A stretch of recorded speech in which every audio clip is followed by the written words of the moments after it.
Hello everyone and welcome back to my SP2 channel. This lecture is all about calorimetry. We're going to have a little bit on the introduction for the calorimetry, what are the heat capacity and a specific heat. We should talk about two different types of calorimetry, and those are the constant pressure and the constant volume. Okay, and I also have a practice for you at the end. So looking at introduction. So generally speaking, because the heat and the heat transfer is a very important topic for us, there's a branch in chemistry which is actually, dedicating to the study of the heat transfer during the chemical reactions or even physical changes, which is known as calorimetry. Okay, it is going to help us to measure the amount of heat that could be potentially absorbed or maybe released by our system, which is going to be very helpful to understand the energy changes in our reactions. Okay, now the device that we use to measure the heat exchange between our system and the surroundings is known as your calorimeter. And there are going to be two main types. Okay, we have the bomb calorimeter. This one is potentially used for combustion reaction study, and it operates at constant volume. Okay, and then I have the coffee cups, which is my favorite, right? That's a pretty simple, setup. It's a low tech, but it's still working pretty well. And that is going to be for the reactions happening at constant pressure. Okay. You probably have used the coffee cups at some point, right, in some of your chemistry labs. Keep that in mind. The calorimetry is pretty important for us in determining the enthalpy changes, the specific heat capacities, as well as the reaction energies. Okay, cool. Okay, so let's take a look at heat capacity and a specific heat. The heat capacity, which is actually a pretty fundamental concept in our thermodynamic discussion, defined as the amount of heat required to raise the temperature of an object by only 1 degree. You can say either degree of Celsius or Kelvin. These two scales are going to have the exact same unit size. Okay. Now here's the idea. The greater the heat capacity is, the more heat is required to increase the temperature of your substance. Okay. Now, there are going to be two common types of heat capacities.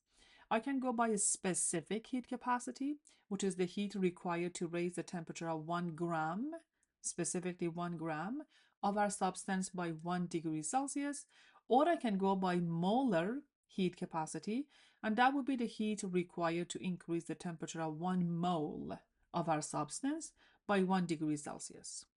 Okay. Now, how we can do the measurement for the specific heat?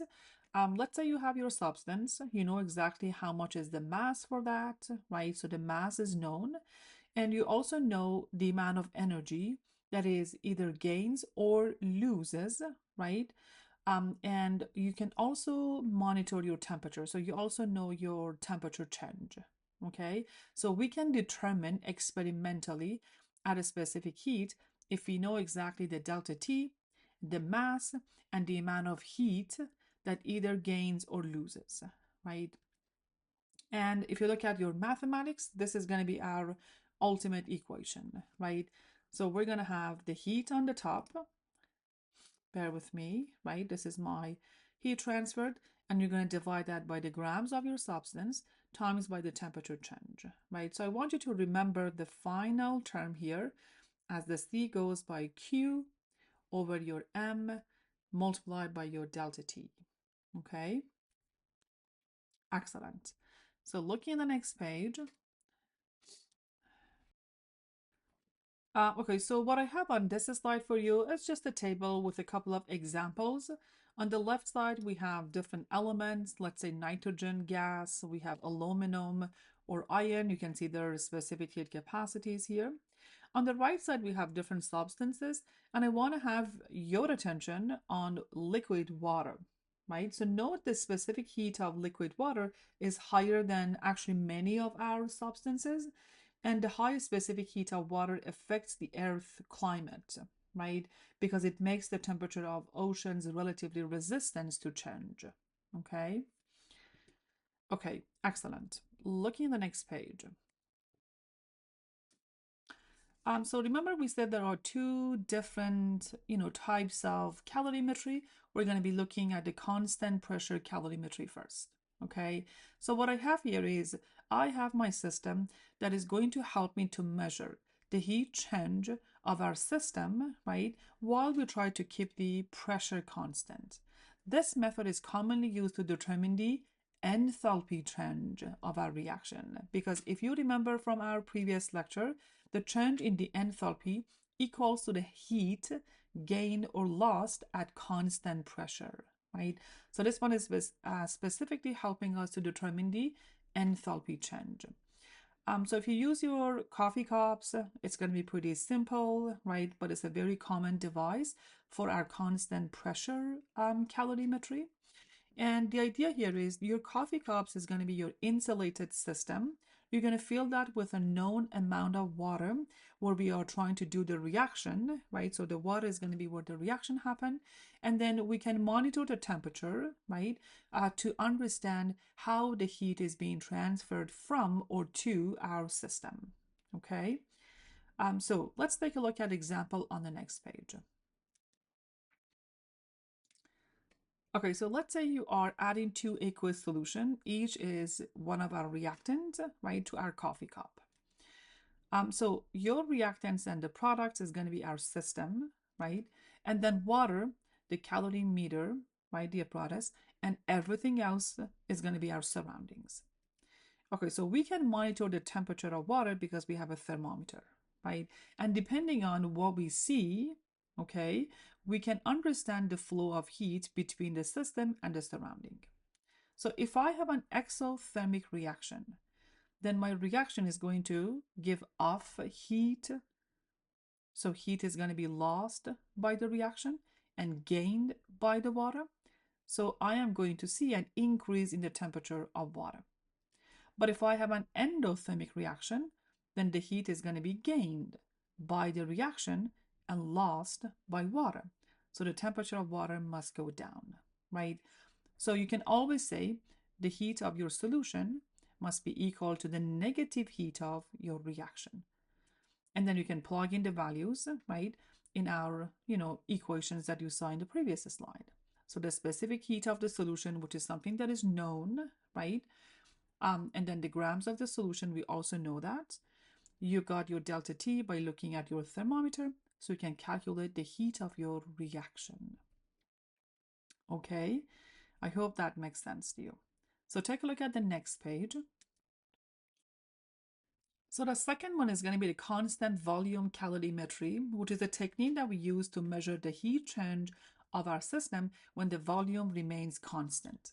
This method is particularly very helpful for studying combustion reactions, and we're going to use the bomb calorimeter, which is a really fancy device, okay? And it can actually stand high pressures, okay? So a few things about the key features for this method. So the first thing is the reaction is going to be happening in a very sealed and rigid container because remember, we try to have constant volume. So we are trying to prevent any, volume change. Now the heat absorbed by the calorimeter is going to be given by the following. So this is going to be the heat capacity for our calorimeter, which is something that is known, right? And then we also have the change in our temperature. Now, keep that in mind. Because there is no change in the volume, so delta V is 0, there's no work, right? So work goes to 0. Therefore, we can say the heat measured correspond to the change in the internal energy rather than the enthalpy, right? So whatever we are measuring here, the heat is going to be equal to the change in our internal energy. So I hope you can see the difference between this one and the previous one.